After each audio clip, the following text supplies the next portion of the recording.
प्रदेश कार्य समिति की आज के इस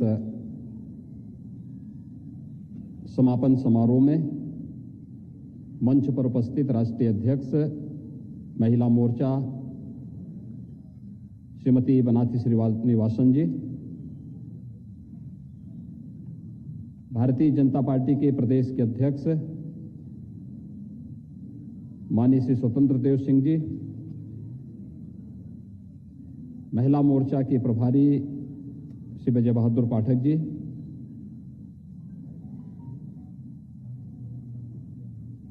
प्रदेश अध्यक्ष महिला मोर्चा श्रीमती गीता साक्य जी, राष्ट्रीय महामंत्री महिला मोर्चा श्रीमती इंदु बाला गोस्वामी जी, राष्ट्रीय उपाध्यक्ष श्रीमती दर्शना सिंह जी, प्रदेश की महिला मोर्चा की सह प्रभारी श्रीमती अंजुला माहौर जी,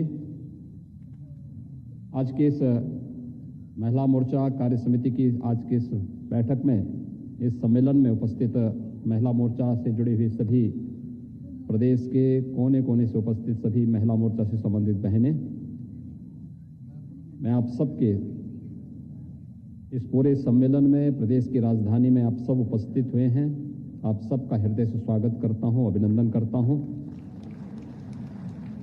विशेष रूप से भारतीय जनता पार्टी महिला मोर्चा की राष्ट्रीय अध्यक्ष और माननीय विधायक कोयम्बटूर श्रीमती बनाथी श्रीनिवासन जी का, जो उत्तर प्रदेश में आई हैं, मुझे कोयम्बटूर जाने का अवसर प्राप्त हुआ था उनके चुनाव में, और बहुत जुझारूपन से वहां पर वह भारतीय जनता पार्टी का झंडा लेकर के कार्य कर रही हैं। वो सचमुच महिला मोर्चा की आप सभी बहनों के लिए एक बहुत आदर्श हैं।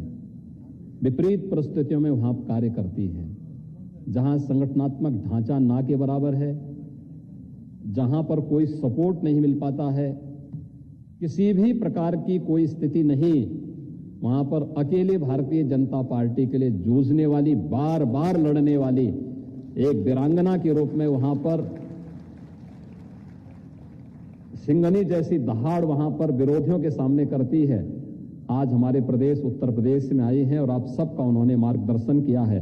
मैं श्रीमती बनाथी श्रीनिवासन जी का यहां पर हृदय से अभिनंदन करता हूं, स्वागत करता हूं कि उन्होंने आप सभी को योग्य मार्गदर्शन यहां पर दिया है और आपके साथ मिलकर के इस महिला मोर्चा के संगठन को मजबूती प्रदान करने के लिए यहां पर उपस्थित हुई हैं। मुझे प्रसन्नता है कि देर से ही सही, लेकिन महिला मोर्चा प्रदेश के मोर्चे का गठन होने के बाद बहुत शीघ्र इतनी बड़ी संख्या में आप सब आज के इस सम्मेलन में यहां पर उपस्थित हुई हैं। वास्तव में आधी आबादी का प्रतिनिधित्व कैसे होना चाहिए, भारतीय जनता पार्टी महिला मोर्चा को उसका एक आदर्श बनना चाहिए।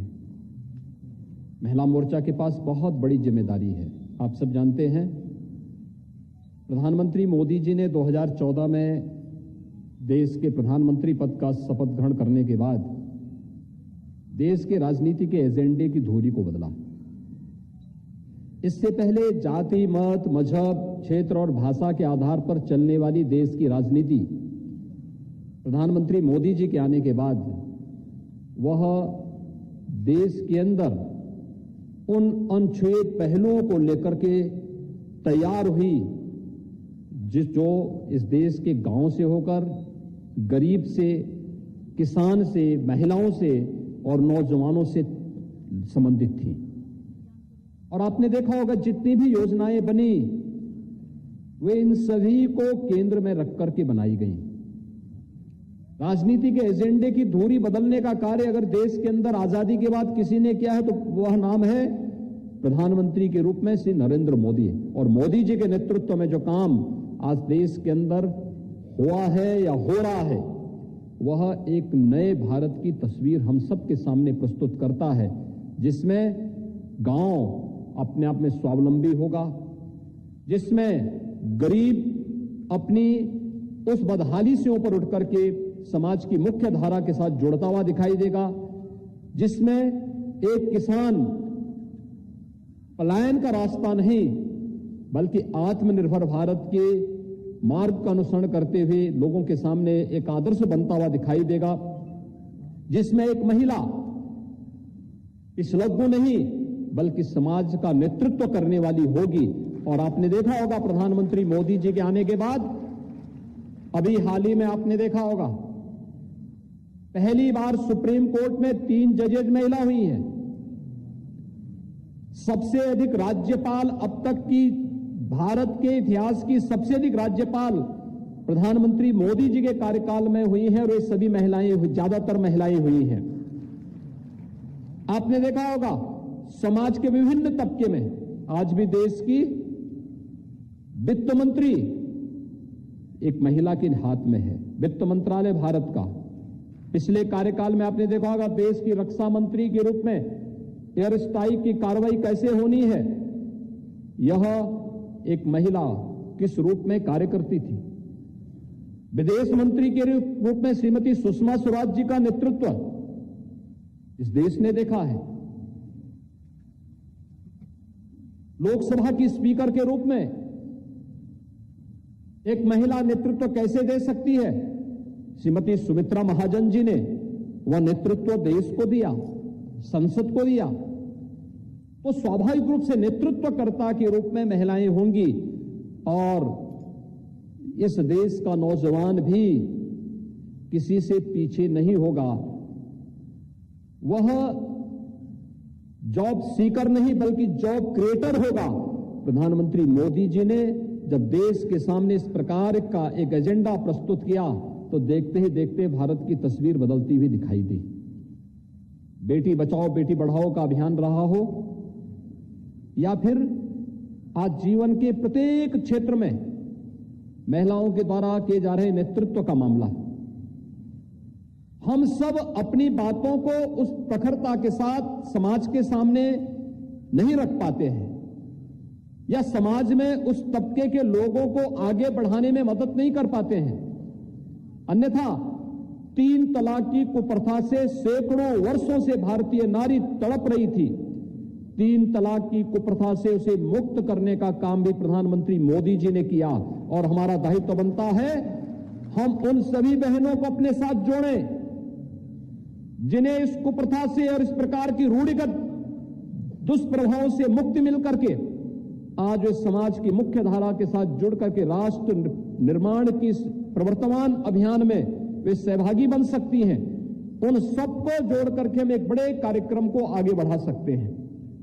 अगर प्रधानमंत्री मोदी जी के नेतृत्व में विगत 7 वर्षों में एक नए भारत के निर्माण की दिशा में देश ने तेजी से कदम बढ़ाए हैं, तो विगत 4.5 वर्ष के दौरान उत्तर प्रदेश के अंदर भी इसी प्रकार के कुछ नए कार्यक्रम प्रारंभ हुए, और उन्हीं कार्यक्रमों को लेकर के जिसमें हम लोगों ने महिला सुरक्षा, महिला सम्मान और महिला स्वावलंबन को भी प्रमुखता के साथ सामने रखा था, और उन्हीं मुद्दों को लेकर के हम लोगों ने कुछ कार्यक्रम प्रदेश के अंदर प्रारंभ किए हैं।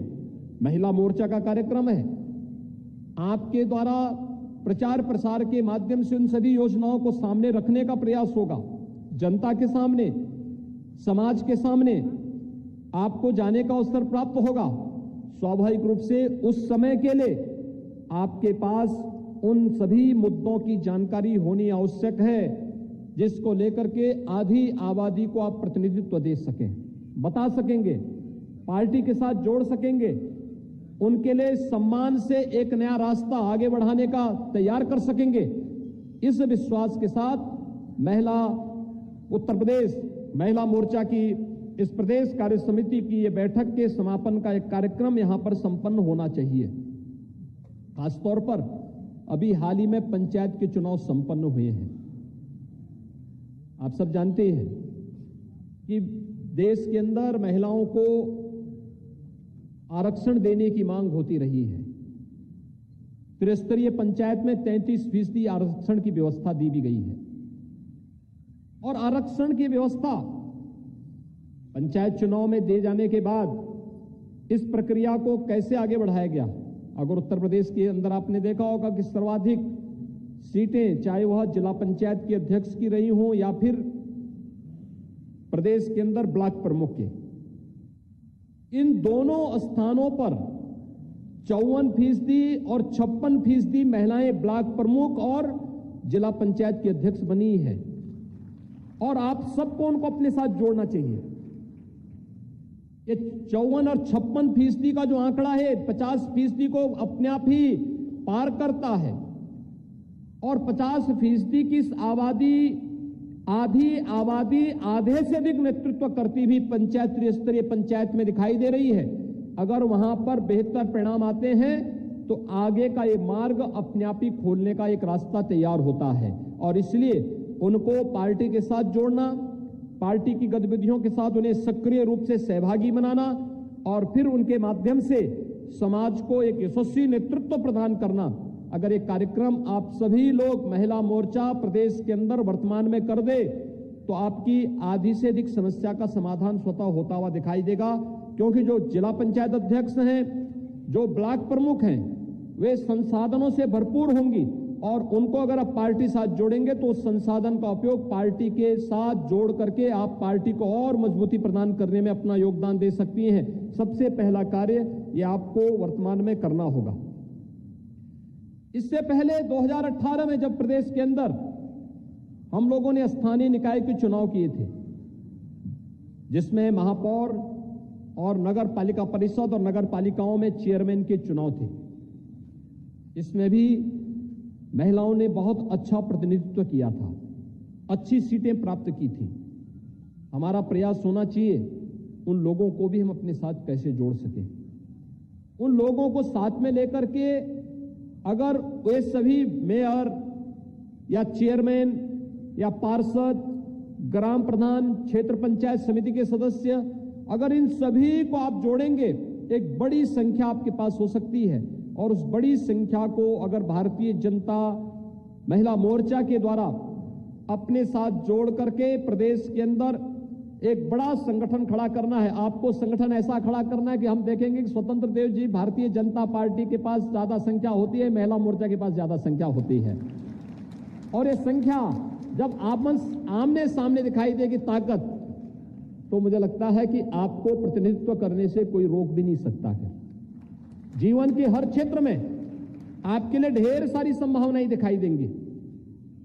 प्रदेश सरकार ने वर्तमान में एक कार्यक्रम को आगे बढ़ाया है, वह कार्यक्रम है मिशन शक्ति का।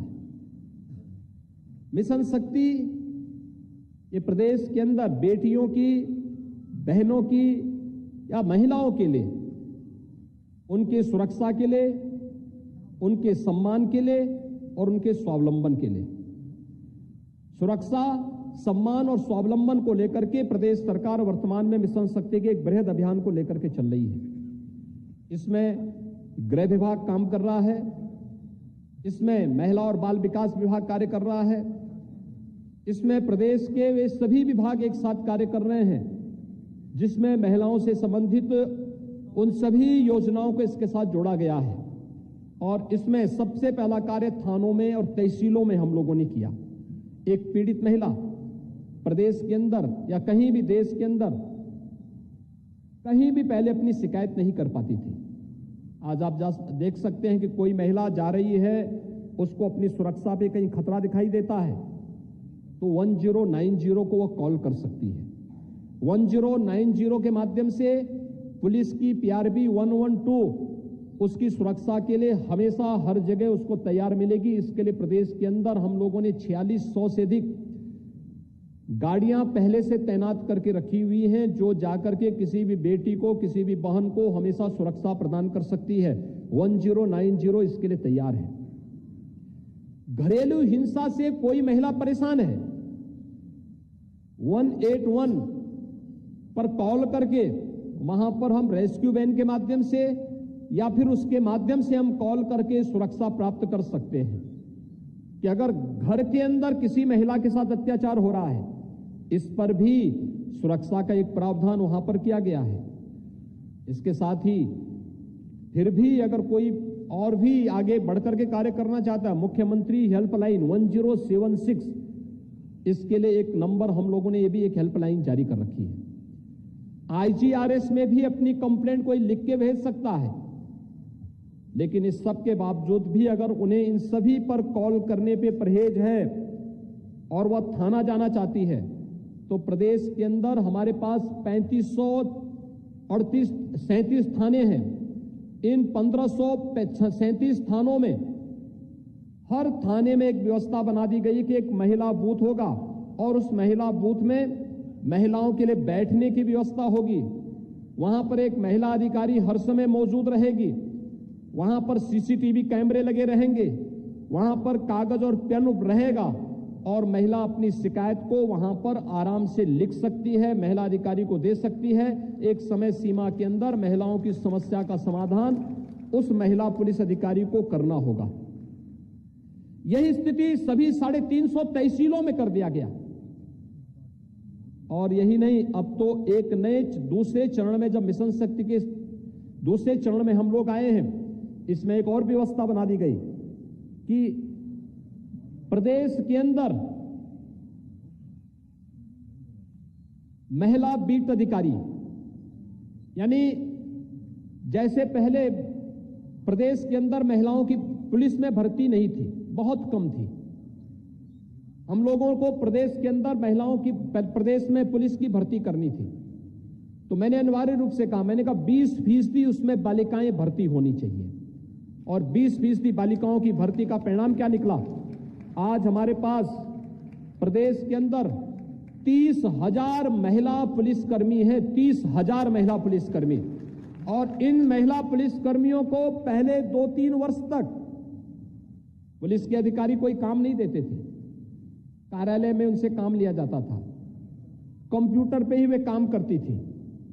उसमें से बहुत सारी महिला आरक्षी ऐसी थी जो फील्ड में जाकर के पुरुषों के समकक्ष कार्य करना चाहती थी। बाद में तय हुआ कि इन्हें महिला पुलिस बीट अधिकारी के रूप में तैनात करके गांव-गांव में महिलाओं की शिकायत सुनने और महिलाओं को शासन की योजनाओं की जानकारी देने के कार्यक्रम के साथ जोड़ा जाए।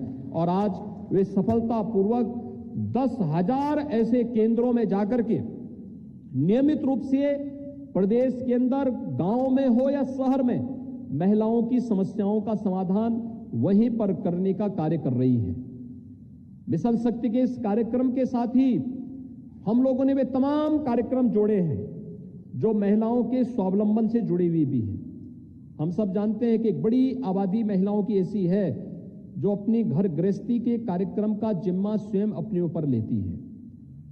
और उस जिम्मेदारी को लेते हुए खासतौर से एमएसएमई सेक्टर में, सूक्ष्म लघु मध्यम उद्यम क्षेत्र में, जैसे प्रदेश ने एक जनपद एक उत्पाद की योजना चालू की, 1 डिस्ट्रिक्ट 1 प्रोडक्ट की योजना। 1 डिस्ट्रिक्ट 1 प्रोडक्ट की इस योजना में अगर आप देखेंगे लखनऊ में ही चिकन जरदोरी के कार्य में कौन लगा हुआ है? ये सभी महिलाएं काम करती हैं। उनके प्रोत्साहन के लिए कोई कार्य नहीं था। ऐसे ही आप भदोई में जाएंगे, कालीन उद्योग में बड़े, उसमें भले ही पुरुष होंगे, लेकिन जो छोटे छोटे कार्य हैं उनमें सभी महिलाएं काम करती हैं। यानी जितने भी ऐसे सूक्ष्म लघु मध्यम उद्यम क्षेत्र में कार्य करने वाले होंगे उनमें ज्यादातर में महिलाएं काम करती हैं। उनके प्रोत्साहन के लिए योजना हम लोगों ने प्रारंभ की। प्रदेश के अंदर ग्राम्य विकास विभाग से और नगर विकास विभाग से भी कहा गया कि ग्रामीण आजीविका मिशन और शहरी आजीविका मिशन के अंतर्गत हर गांव में महिला स्वयंसेवी समूह का गठन हो। महिला स्वयंसेवी समूह के गठन के बाद उनके प्रशिक्षण किए जाएं, फिर उन्हें रिवॉल्विंग फंड उपलब्ध करवाया जाए और फिर उनको व्यवस्थित रूप से स्वावलंबन की ओर अग्रसर करने की कार्रवाई हो। और वर्तमान में ग्रामीण क्षेत्र में 52 लाख महिलाएं ऐसी हैं जो महिला स्वयंसेवी समूह के साथ जुड़ करके रिवॉल्विंग फंड उनको उपलब्ध कराया जा चुका है। और इसमें हम लोग प्रदेश में वर्तमान में बाल विकास और पुष्टाहार का जितना भी पोषाहार जाता है, इस सभी महिला स्वयंसेवी समूह के माध्यम से ही वर्तमान में गांव-गांव में वितरण करने का काम किया जा रहा है। यानी ये उत्तर प्रदेश पहला राज्य है जिसने इतनी बड़ी संख्या में महिलाओं को रोजगार और स्वावलंबन के साथ जोड़ा है। ऐसे नगरीय क्षेत्रों में भी कार्य चल रहा है। अलग अलग कार्य उनको आवंटित हो रहे हैं। विश्वकर्मा श्रम सम्मान की योजना में भी उन्हें अलग अलग प्रकार की योजनाओं के साथ जोड़ने का कार्य हो रहा है। ये तमाम प्रकार की योजनाएं इसलिए जिससे स्वावलंबन की ओर अगर कोई एक महिला अग्रसर होती है तो परिवार ही नहीं, पूरे समाज को और पूरे गांव को एक नया नेतृत्व प्रदान करती हुई दिखाई देती हैं। और उस स्थिति में हमें इस कार्यक्रम को आगे बढ़ाने की आवश्यकता है। अगर इस पे हम भी ध्यान दे देंगे, गांव-गांव में जितनी महिला स्वयंसेवी समूह हैं, इनके साथ संवाद बनाना, उनकी सूची लेना, उनके साथ संवाद बनाना, उनको अपने साथ जोड़ देना। प्रदेश ने आंगनबाड़ी और आशा संगनी जो हैं यहां पर प्रदेश के अंदर, इनकी बहुत बड़ी संख्या है, लगभग 7 लाख संख्या है इनकी। इनको आप अपने साथ जोड़ सकती हैं। इनके मानदेय को हम लोगों ने 2019 में भी बढ़ाया था और वर्तमान में भी प्रदेश सरकार ने इनके मानदेय को बढ़ाने का निर्णय किया है। बहुत शीघ्र हम उसके कार्यक्रम को एक बड़े आयोजन के माध्यम से घोषित करने वाले हैं। इन्हें भी आप अपने साथ जोड़ सकते हैं। 7 लाख की आबादी है, रसोइया हैं, लगभग 4 लाख के आसपास इनकी संख्या है। इन्हें भी आप पार्टी के साथ जोड़ सकते हैं, अपने साथ जोड़ सकते हैं। गांव-गांव में इनकी संख्या है। एक बड़ा कार्य उसके माध्यम से आपको अपने संगठनात्मक कार्यक्रमों को आगे बढ़ाने का कार्य क्या आप कर सकती हैं। प्रदेश में वर्तमान में हम लोग लगभग 9 लाख से अधिक कन्या सुमंगला योजना के अंतर्गत बालिकाओं को मानदेय उपलब्ध करा रहे हैं। बालिका के जन्म लेते ही बालिका के नाम पर रजिस्ट्रेशन करवा करके उसके नाम पर एक धनराशि राज्य सरकार उपलब्ध करा देती है। बालिका 1 वर्ष की होगी और सभी प्रकार के टीकाकरण से आच्छादित हो गई। जैसे इसकी सूचना देंगे उसके खाते में फिर से पैसा आ जाएगा। बालिका पहली क्लास में जाएगी, जैसे ही रजिस्ट्रेशन होगा बालिका के अकाउंट में पैसा। बालिका 6ठी क्लास में जाएगी, उसके अकाउंट में पैसा। बालिका 9वीं क्लास में जाएगी, उसके अकाउंट में पैसा। और बालिका जब 12वीं क्लास पास करने के बाद 12वीं क्लास पास करेगी, कोई डिप्लोमा कोर्स, कोई सर्टिफिकेट कोर्स, कोई डिग्री कोर्स करने के लिए जाएगी तो 5,000 की राशि उसके अकाउंट में सीधे आ जाएगी, जिससे उसको फीस आदि की समस्या न हो। यद्यपि बालिकाओं की शिक्षा प्रदेश में स्नातक तक फ्री में हम लोगों ने कर रखी है। और ये 15,000 की राशि एक बालिका को जन्म से लेकर के स्नातक तक की शिक्षा के लिए प्रदेश सरकार मुख्यमंत्री कन्या सुमंगला योजना के माध्यम से उपलब्ध करा रही है। साथ साथ बालिकाओं की शादी हो सके, सामूहिक विवाह योजना के माध्यम से 51,000 रुपए राज्य सरकार अपने स्तर पर भी बालिकाओं की शादी ब्याह के लिए उपलब्ध करवा रही है।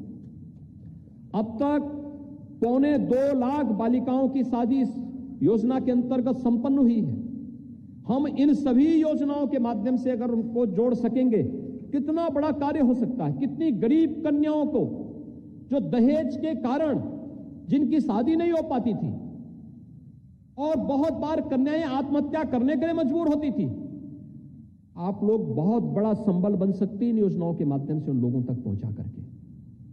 निराश्रित महिला पेंशन पहले सीमित संख्या में मिलती थी। प्रदेश सरकार ने हर उस निराश्रित महिला को पेंशन की योजना के साथ जोड़ा है। एक बड़ी संख्या है ये, लगभग 56 लाख से ज्यादा महिलाओं को वर्तमान में हम निराश्रित महिला पेंशन के अंतर्गत इस योजना का लाभ दे रहे हैं। अगर उन सभी बहनों को भी आप अपने साथ जोड़ सके, कितना बड़ा कार्य उसके माध्यम से हो सकता है। और इस योजना के माध्यम से हम उन्हें जोड़ करके एक बड़ा कार्य इस कार्यक्रम के साथ जोड़ सकते हैं। प्रदेश के अंदर प्रधानमंत्री आवास योजना, 40 लाख आवास प्रधानमंत्री आवास योजना में ग्रामीण और शहरी क्षेत्र में, ग्रामीण क्षेत्र में 27 लाख और शहरी क्षेत्र में 14 लाख से अधिक, यानी 42 लाख से अधिक हम लोगों ने आवास अब तक ग्रामीण और शहरी क्षेत्र में उपलब्ध करवाए हैं। और इसमें ज्यादातर के मालिकाना हक महिलाओं को ही उपलब्ध कराया गया है। ये 42 लाख प्रधानमंत्री आवास योजना, 90,000 मुख्यमंत्री आवास योजना का लाभ, ये हर गरीब महिला को उपलब्ध करवाने का कार्य, इसका मालिकाना हक भी किसी महिला को ही दिया गया है। अगर उन सभी को अगर हम अपने साथ जोड़ सकेंगे, कितनी बड़ी तादाद आपके पास हो जाएगी। यही नहीं, प्रदेश के अंदर स्वामित्व योजना, ग्रामीण क्षेत्र में आप देखते होंगे, शहरी क्षेत्र में कोई मकान बनाता है तो जमीन की रजिस्ट्री करता है, जमीन उसके नाम पे होती है, फिर जमीन का नक्शा पास कराते हैं, फिर मकान बनाते हैं। ग्रामीण क्षेत्र में ऐसा नहीं होता। ग्रामीण क्षेत्र में आबादी की लैंड होती है, किसी के पास मकान नहीं, ग्राम पंचायत के द्वारा उसको आवंटित होती है, वह उसी में अपना मकान बना लेता है। लेकिन मकान क्षतिग्रस्त हो जाता है और कोई दबंग उस जमीन पे कब्जा कर लेता है तो फिर उसको मालिकाना हक नहीं मिल पाता था। प्रधानमंत्री मोदी जी ने स्वामित्व योजना के माध्यम से हर महिला को जिस जमीन पर उसका मकान है उसका लाभ दे दिया गया है। और इस योजना में ग्रामीण क्षेत्र में बड़ी संख्या में इस योजना के माध्यम से ड्रोन के माध्यम से उसकी मैपिंग होती है। मैपिंग होने के बाद एक एक को कागज उपलब्ध हो रहा है कि आपकी जमीन का एक कागज है, आप इस जमीन पर अपना मकान बना सकती हैं। और इस जमीन के नाम पर अगर आपको अपने कारोबार करने के लिए बैंक से लोन की आवश्यकता है तो उस जमीन के नाम पर उसको बैंक में गिरवी रख करके बैंक से लोन लेकर के वह अपने कोई कारोबार भी उसके माध्यम से प्रारंभ कर सकती है। यह भी ये स्वामित्व योजना का लाभ महिलाओं को ज्यादा देने के लिए देश के अंदर और प्रदेश के अंदर तेजी के साथ प्रधानमंत्री मोदी जी ने इस योजना का लाभ दिया है। प्रधानमंत्री स्टैंड अप की योजना आपने देखा होगा। स्टैंड अप योजना के अंतर्गत हर महिला को बैंक की हर एक ब्रांच से, यानी हर ब्रांच एक महिला को कारोबार करने के लिए, कोई कार्य प्रारंभ करने के लिए, कोई व्यवसाय प्रारंभ करने के लिए बैंक उसे बिना किसी शर्त के लोन देगा। और यह भी हम लोग बड़ी संख्या में जो लोग इस फील्ड में काम कर रहे हैं, खासतौर पर एमएसएमई सेक्टर में काम कर रहे हैं, सूक्ष्म लघु मध्यम उद्यम क्षेत्र में जो लोग काम कर रहे हैं, वे लोग इससे लाभ लेकर के बड़ी संख्या में लोगों को इस योजना के साथ जोड़ने का कार्य कर सकते हैं। एक बड़ा कार्य पीएम स्वनिधि के माध्यम से आपने देखा होगा। कोरोना कालखंड के दौरान जितने भी स्ट्रीट वेंडर थे, पटरी व्यवसायी थे, ठेला, खोमचा, रेड़ी या पटरी व्यवसायी जितने थे, इनका कार्य प्रभावित हुआ था। प्रधानमंत्री जी ने एक योजना चलाई और उस योजना का नाम रखा प्रधानमंत्री स्वनिधि योजना। और इस योजना के अंतर्गत हर एक पटरी व्यवसायी को अधिक से अधिक मात्रा में लोन उपलब्ध करवाने की कार्रवाई, सस्ते में लोन, और अगर हम उसको डिजिटल पेमेंट के साथ जोड़ सकेंगे तो उसको अतिरिक्त लाभ देने की व्यवस्था, बड़ा कार्य इसके माध्यम से हो सकता है। और मैं आप सबसे अपील करूंगा कि आप चाहेंगे तो शहरी क्षेत्र में एक बड़ी आबादी इससे लाभान्वित हो सकती है। और पार्टी के साथ उत्तर प्रदेश के अंदर वर्तमान में मेरा अनुमान है कि लगभग 60 लाख से लेकर के 75 लाख ऐसे पटरी व्यवसायी हैं जो इन सभी योजनाओं के साथ जुड़े हुए हैं, इन सबकी योजनाओं के साथ जुड़े हुए हैं। इन सबको आप अपने साथ जोड़ सकते हैं, पार्टी के साथ जोड़ सकते हैं। बहुत बड़ा कार्य इसके साथ हो सकता है। ये तमाम ऐसी योजनाएं थी जिन योजनाओं के माध्यम से आप बड़ी संख्या में महिला मोर्चा के इस कार्य क्षेत्र का विस्तार करते हुए अलग अलग फील्ड में उनको पार्टी के साथ जोड़ने का कार्य कर सकते हैं और पार्टी को व्यापक विस्तार दे सकती है। आगामी 4 महीने के अंदर पार्टी उत्तर प्रदेश के सामान्य निर्वाचन के साथ जाएगी। आधी आबादी को इस बात का आभास कराने की आवश्यकता है। खासतौर पर पश्चिमी उत्तर प्रदेश से जुड़ी हुई जो बहनें होंगी उनको इस चीज का एहसास होगा कि पश्चिमी उत्तर प्रदेश की स्थिति क्या थी 2017 के पहले। बेटियां स्कूल नहीं जा सकती थी, बहनें स्कूल नहीं जा सकती थी, घर में कहीं से आ रही नातेदार रिश्तेदार से घर सुरक्षित पहुंचेंगी कोई पता नहीं था। आज उत्तर प्रदेश में ऐसी स्थिति नहीं है। आज महिलाओं को भयभीत होने की आवश्यकता नहीं। आज प्रदेश के अंदर अपराधी और माफिया भयभीत है, लेकिन बेटियां अपने आप को सुरक्षित महसूस कर रही हैं। इस सुरक्षा का वातावरण भारतीय जनता पार्टी की सरकार ने प्रदेश की बेटियों को उपलब्ध कराया है। और मुझे लगता है इस चीज का प्रचार प्रसार करना, आम जन के बीच में इस बात को ले जाना, ऐसा नहीं कि वे लोग जान नहीं रही हैं। आप पश्चिमी उत्तर प्रदेश में चली जाएंगी, गांव में जाएंगे, शहर में जाएंगे, हर व्यक्ति इस बात को बोलता है कि सुरक्षा का एक नया वातावरण प्रदेश के अंदर प्राप्त हुआ है। और सुरक्षा के इस बेहतर वातावरण के साथ हमें आगे बढ़ने की आवश्यकता है, लेकिन इसका व्यापक प्रचार प्रसार करना, उनको अपने साथ जोड़ना और उनको अपने साथ जोड़ते हुए अगर हम लोग महिला मोर्चा के इस कार्यक्रम के साथ जोड़ सकेंगे, गांव-गांव में आपके पास एक पैरेलल लाइन खड़ी होगी, एक नई व्यवस्था खड़ी होगी, संगठन को मजबूती मिलेगी। भारतीय जनता पार्टी के मूल संगठन को मजबूती प्रदान करने में आधी आबादी की महिला मोर्चा स्वयं नेतृत्व करते हुए पार्टी के साथ जोड़ने का कार्य करेंगी और हर बूथ के साथ अगर महिला भी वहां पर उनके साथ जुड़ जाएगी तो पार्टी, जो प्रधानमंत्री जी कहते हैं बूथ जीता तो चुनाव जीता, तो पार्टी इस बूथ जीते के साथ चुनाव जीतने के लक्ष्य को स्वतः ही प्राप्त कर सकती है और उस दिशा में हमें प्रयास प्रारंभ करना चाहिए। वह एक बड़ा कार्यक्रम इसके साथ जुड़ सकता है। बहुत सारी योजनाएं हैं जो जन जागरण के माध्यम से, विकास कार्यों के माध्यम से, जिनके माध्यम से समाज में कुछ नया परिवर्तन आया है, चाहे वह नौकरी और रोजगार का है। प्रदेश के अंदर विगत 4 वर्ष के दौरान हम लोगों ने 4.25 लाख से अधिक नौजवानों को प्रदेश के अंदर नौकरी दी है। बालिकाएं बड़ी संख्या इसमें नौकरी प्राप्त की है और उन्होंने नौकरी और प्राप्त करके या तमाम जो रोजगार की संभावनाएं प्रदेश में बनी है, उस क्षेत्र में भी उन्होंने बड़ी इसमें सफलता प्राप्त की है। आज तो बेटियां हर एक क्षेत्र में जा रही हैं, सफलताएं प्राप्त कर रही हैं और उस हर एक फील्ड में उनकी सफलता इस बात को बताती है कि कोई क्षेत्र उनसे अछूता नहीं है। उस प्रकार का माहौल देने का काम पार्टी ने पहले किया और फिर सरकार भी उसी तर्ज पर उसे आगे बढ़ाने का कार्य कर रही है। आज उसी का प्रचार प्रसार अगर हम कर सकेंगे, टोलियां बना करके, जैसे प्रदेश स्तर पर, क्षेत्रीय स्तर पर आप लोगों ने अपने कार्य समिति गठित की है, ऐसे जिले स्तर पर, मंडल स्तर पर, बूथ स्तर पर एक कमेटियां हर एक स्तर पर खड़ी हो तो एक बेहतरीन संगठन की परिकल्पना को साकार करके आप लोग आगे बढ़ सकते हैं। मुझे प्रसन्नता है कि राज्यसभा की हमारी सांसद और प्रदेश महिला मोर्चा के अध्यक्ष श्रीमती गीता साक्य जी के नेतृत्व में महिला मोर्चा निरंतर इस दिशा में प्रयास कर रहा है और आज आपकी कार्य समिति में आपकी उपस्थिति इस बात को प्रमाणित भी कर रही है कि आप लोग प्रदेश के अंदर उस नए ओज के साथ, अपनी तेजस्वी नेतृत्व के साथ प्रदेश को एक नया नेतृत्व देने की दिशा में अग्रसर हुई हैं।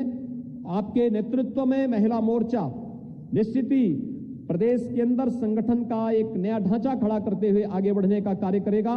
मैं आपके इस पूरे सम्मेलन के प्रति, इस पूरे प्रदेश कार्य समिति के आज के इस सम्मेलन के अवसर पर आप सबके आगामी कार्यक्रम के प्रति अपनी शुभकामनाएं देता हूं और विश्वास व्यक्त करता हूं आप सभी अपने अपने फील्ड में जाकर के बहुत अच्छा कार्य करेंगे। इस विश्वास के साथ आप सबके प्रति मेरी शुभकामनाएं। धन्यवाद। जय हिंद।